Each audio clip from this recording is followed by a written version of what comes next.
Olá, loucos por Jesus, bem-vindos a esta segunda-feira, onde temos nas mãos a Palavra de Deus, onde vamos estudar mais um capítulo do Evangelho de João. Gente, já estamos caminhando para o final do último Evangelho, do quarto livro. Eu estou muito empolgado e eu espero que você esteja empolgado como eu estou. Quero que você vá divulgando essa live, mandando ela para todo mundo, para as pessoas poderem participar e aprender mais sobre Jesus. Então vai divulgando aí, vai mandando para a galera toda, que hoje nós vamos estudar João capítulo 17. É um capítulo pequeno, mas muito importante, porque é um capítulo onde Jesus ora por si mesmo, pelos discípulos, ora pela igreja. É fantástico, muito lindo, maravilhoso. Vai fazendo aí anotações, se não puder fazer as anotações, vai guardando aí no seu coração, porque isso aqui vale ouro, ok? Então vamos lá, João capítulo 17, verso 1, diz assim a Bíblia: Depois de dizer isso, Jesus olhou para o céu e orou: Pai, chegou a hora, glorifica o teu Filho, para que o teu Filho te glorifique. Uma coisa que a gente vê aqui é a sincronia da Trindade. Você sabe que é a Trindade. A Trindade é como o gelo. Nós temos o gelo no estado sólido, líquido e gasoso. Então nós temos três pessoas, mas uma única essência. Deus Filho se manifestou de uma maneira, Deus Pai de outra maneira e o Deus Espírito Santo de outra maneira, mas eles não formam três deuses, são um único Deus. E aí Jesus diz para o Pai: Pai, chegou a hora, do jeito que eu te glorifico, o Senhor me glorifica. Isso fala da honra e da glória que a Trindade dá um para o outro. Verso 2: Pois lhe deste autoridade sobre toda a humanidade, para que conceda a vida eterna a todos os que lhe deste. Jesus está dizendo: o Senhor me deu a vida eterna para eu dar para quem eu quiser. Eu tenho o poder de salvar as pessoas que eu quiser, porque o Senhor me deu isso.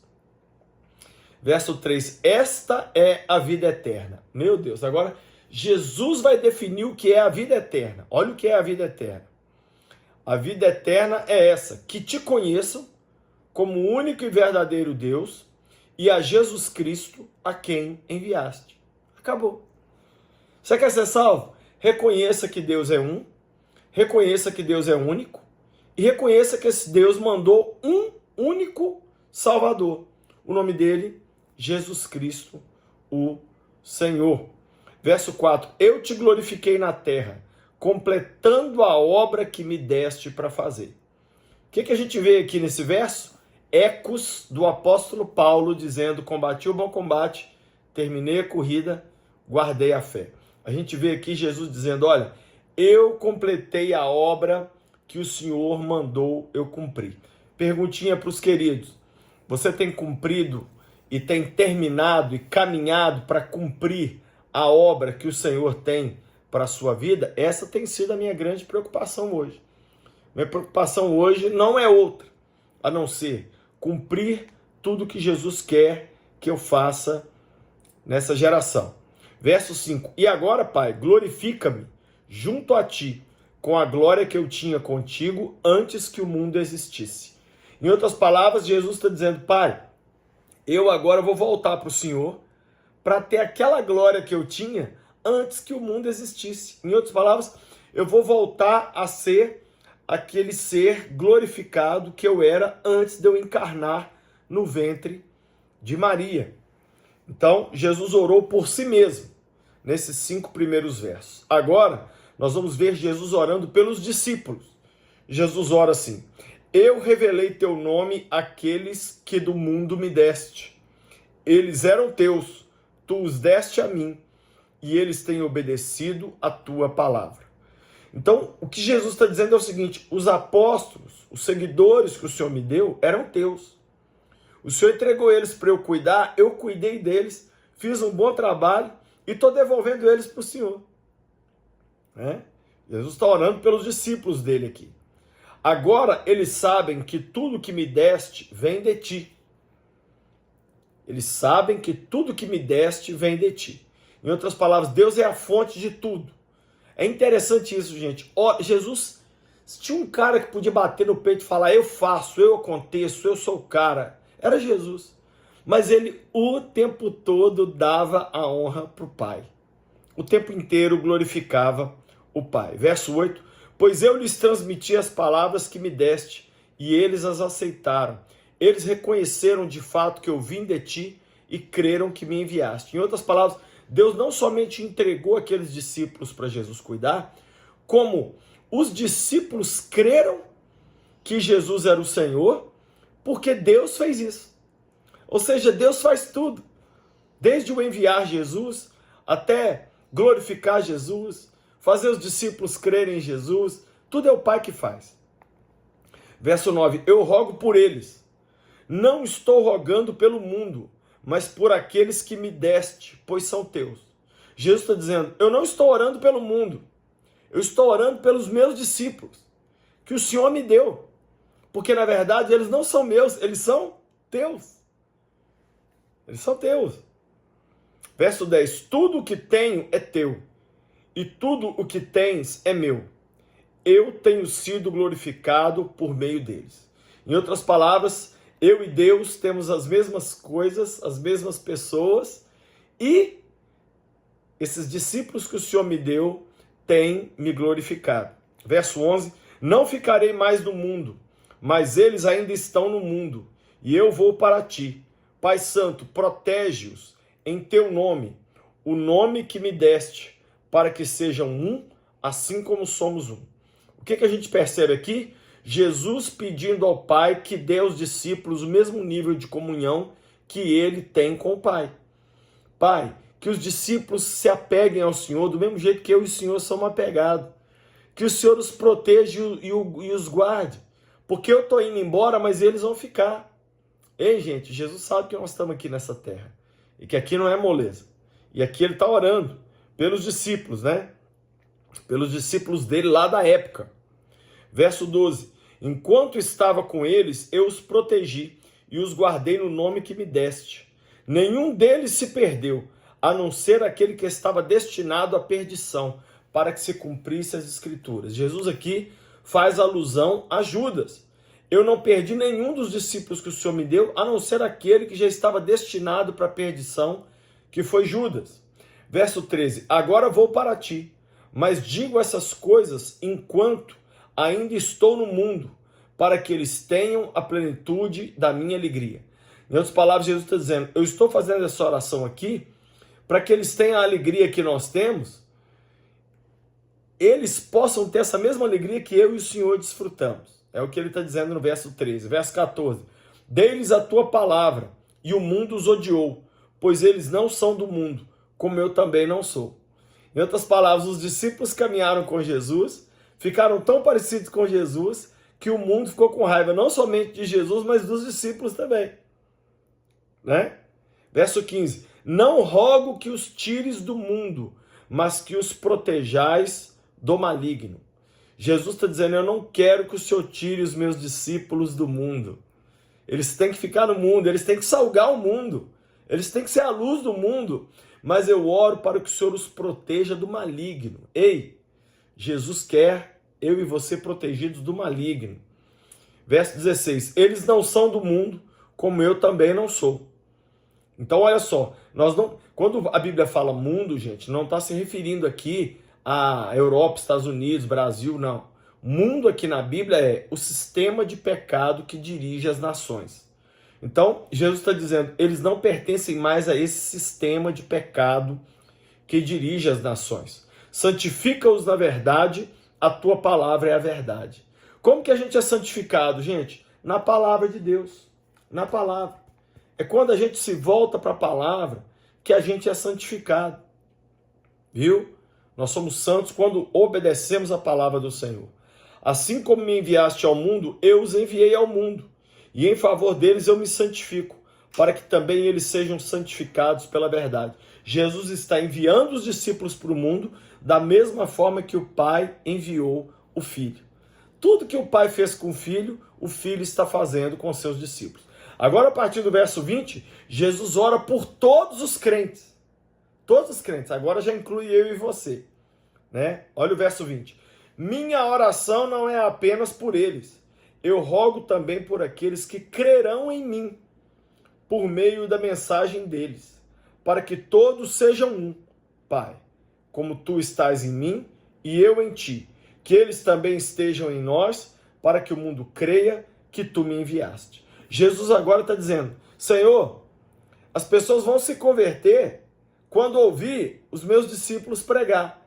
Então eu oro por esses que vão se converter também, para que eles, todos, se tornem um, como eu e o Senhor somos um. Então, a importância que Jesus dá para a comunhão, por isso, gente, que virar crente de simplesmente assistir YouTube, não é o projeto de Deus. Nós temos que ir para a igreja, nós temos que ter comunhão.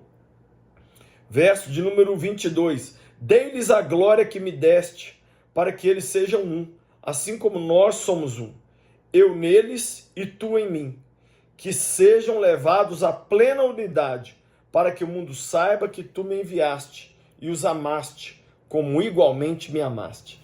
O texto está dizendo o seguinte, o Senhor me enviou e eu os envio. Esse amor que eles vão ter uns pelos outros é o mesmo amor que eu e o Senhor temos. E quando o mundo vê o amor dos meus discípulos, eles vão reconhecer que eles são do Senhor, que eles são teus.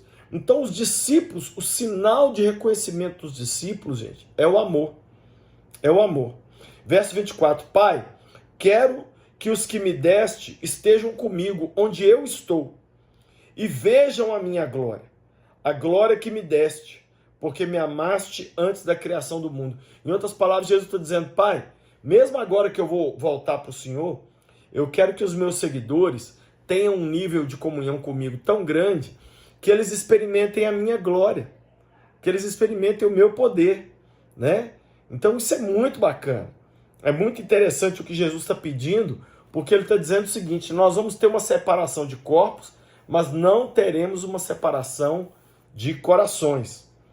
Verso 25, Pai justo, embora o mundo não te conheça, eu te conheço, e estes sabem que me enviaste. Eu os fiz conhecer o teu nome e continuarei a fazê-lo, a fim de que o amor que tens por mim esteja neles e eu neles esteja. Jesus termina o capítulo falando o que ele falou durante todo o capítulo. Ele quer que a comunhão entre o Pai e o Filho esteja entre os discípulos. Ele quer que o amor que existe entre o Pai e o Filho esteja entre os discípulos. Ele quer que a glória que existe entre o Pai e o Filho esteja entre os discípulos. Em outras palavras, Jesus está trazendo os seus seguidores para dentro da comunhão que ele tem com o próprio Pai. Sabe o que eu queria orar por você aqui agora? Pedindo a Deus que desse para você comunhão com seus irmãos. Depois da pandemia, gente, eu vi essa questão da comunhão ser tão atacada. Sabe? Nós precisamos voltar a ter comunhão mesmo, estar unidos uns com os outros. Não podemos deixar de congregar, de buscar, de amar, de servir um ao outro, porque é nisso que o amor de Deus é reconhecido na nossa vida. Pai, eu abençoo cada pessoa que estudou comigo agora João 17. Essas 3 orações que o Senhor fez. O Senhor orou por si mesmo, o Senhor orou pelos seus discípulos de 2000 anos atrás e orou por nós hoje. Pai, eu quero te pedir que essa comunhão e essa unidade e esse amor e essa glória que o Senhor tem na relação da Trindade exista também entre nós discípulos. Eu abençoo cada vida que está me assistindo e eu quero te pedir, ó Deus, dê para cada um de nós a volta de relacionamentos profundos com os nossos irmãos na fé. Não deixe a gente viver um cristianismo de qualquer jeito. Eu vou na igreja quando der, eu só assisto aqui no YouTube. Não. Que a gente possa estar unidos. Eu abençoo cada vida com esta união que Jesus orou, no nome de Jesus. Amém. Amém, galera. A minha oração é para que vocês sejam sempre muito abençoados aqui em cada aula. Inclusive, quero que vocês coloquem aqui embaixo os comentários do que acharam da aula de hoje. Lembrando que tem aula amanhã, terça-feira, às 19 às 19 horas, desculpa, e quarta-feira às 19 horas também, mas quarta-feira as aulas são somente para membros exclusivos do canal. Tem alguns livros bacanas para você comprar, ó. A Mulher Confiante, da Joyce Meyer, um livraço abençoador, maravilhoso para as mulheres. Tem esse, O Fim da Ansiedade, muito, muito top. Esse livro tem tocado milhões de pessoas. Tem esse daqui, O Propósito e o Poder do Amor e do Casamento, um dos melhores livros que eu já li. Tem esse livro aqui, Ame Como Se Nunca Tivesse Sido Ferido, fala sobre perdão. E Reset, esse livro fala sobre você descansar nesses tempos de estresse, de depressão, de ansiedade. Todos esses livros estão na loja do Lucinho.com.br, né? Lá também tem muitas bíblias, muitas camisetas, muitas pulseirinhas, e nas compras acima de R$170, o frete é grátis para todo o Brasil. Também quero te convidar para você vir comigo a Israel, para a Terra Santa. Nós vamos agora em setembro para Grécia, um cruzeiro pelas ilhas gregas e Israel. Também temos 2 caravanas em 2024 que serão maravilhosas. Acesse agora viagemcomlucinho.com.br e já começa a ver lá roteiro, preço, para você vir conosco nessa viagem que será fantástica, tá bom? Galera, amanhã então a gente se vê na aula. Deus abençoe muito vocês e não se esqueça, sejam loucos por Jesus.